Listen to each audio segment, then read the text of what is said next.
Hi friends, welcome to Nifty analysis for 25th September 2025.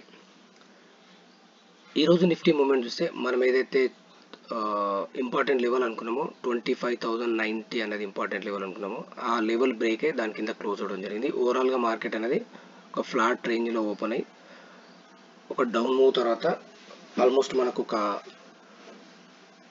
70-80 points రేంజ్లో ఒక రేంజ్లో trade అవ్వడం జరిగింది. ఈ బేసిస్లో రేపటి ట్రేడ్ సెటప్ చూస్తే మనకు ఇక్కడ మెయిన్ ఇంపార్టెంట్ సపోర్ట్ చూస్తే మనము 25,060 నుంచి 50 రేంజ్ అనేది ఒక ఇంపార్టెంట్ సపోర్ట్ అవుతుంది. అదేవిధంగా రెసిస్టెన్స్ చూస్తే 25,150 లెవెల్ అనేది రెసిస్టెన్స్ అవుతుంది. వన్స్ ఈ లెవెల్ బ్రేక్ అవుతే నెక్స్ట్ సపోర్ట్ వచ్చేసి 24,950. అదేవిధంగా హయ్యర్ రేంజ్ రెసిస్టెన్స్ చూస్తే మనకు 25,250 రేంజ్ అనేది మనకు ఒక రెసిస్టెన్స్ అవుతుంది. ఇది మనకు రేపు సెన్సెక్స్ వీక్లీ ఎక్స్పైరీ ఉన్నది.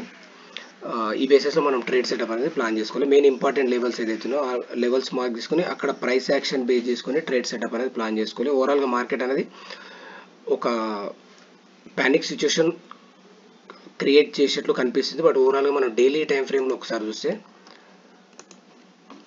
ఏదైతే 20 days moving average exponential moving average ఉందో ఆ రేంజ్లో సపోర్ట్ తీసుకున్నది. ఇన్ కేస్ ఈ 20 పీరియడ్ మూవింగ్ యావరేజ్ ఏదైతే ఉందో ఇది సపోర్ట్ సస్టైన్ అవుతుంది. ఈ రేంజ్ అనేది మార్కెట్లో ఒక బౌన్స్ అనేది ఎక్స్పెక్ట్ చేయొచ్చు. ఫర్దర్గా డౌన్ సైడ్ మాత్రం కొంచెం ప్రాపర్ సెటప్ కోసం వెయిట్ చేయాలి. వన్స్ ఈ లెవెల్ సపోర్ట్ తీసుకొని ఇక్కడ మనకి ఏదైనా బుల్లిష్ ప్యాటర్న్ ఫామ్ అవుతుంది డైలీ టైం ఫ్రేమ్లో ఓవరాల్గా బయాస్ వచ్చేసి మనకు హయ్యర్ సైడ్ వెళ్ళడానికి ఛాన్స్ ఉంది. ఇన్ కేస్ ఇది బ్రేక్ అయ్యి దీని కింద ట్రేడ్ అవుతే మాత్రం కొంచెం కాషియస్గా ఉండాలి. ఓవరాల్గా మనకి ఇంట్రాడే లెవెల్స్ మాత్రం 15 minutes టైం ఫ్రేమ్లో ఏదైతే లెవెల్స్ మార్క్ చేశానో 25,050 లెవెల్ అనేది ఒకటి, అదేవిధంగా 24,950.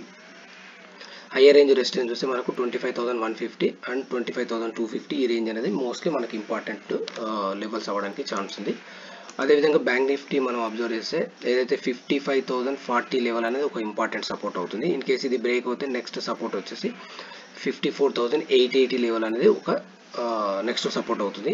ఇన్ కేసు ఇక్కడ సపోర్ట్ తీసుకుని మార్కెట్ హైయర్ రేంజ్లో వెళ్తే మనకు స్మాల్ రెసిస్టెన్స్ అనేది 55,280 ఆ రేంజ్లో ఉన్నది. వన్స్ ఇది క్రాస్ అవుతే 55,400 అనేది వెళ్తుంది. ఫర్దర్గా చూస్తే కొంచెం ట్రేడ్ అనేది కొంచెం కాషియస్గా ప్రాపర్ సెటప్తోనే ట్రేడ్ చేస్తే బెస్ట్ ఉండడానికి ఛాన్స్ ఉంది.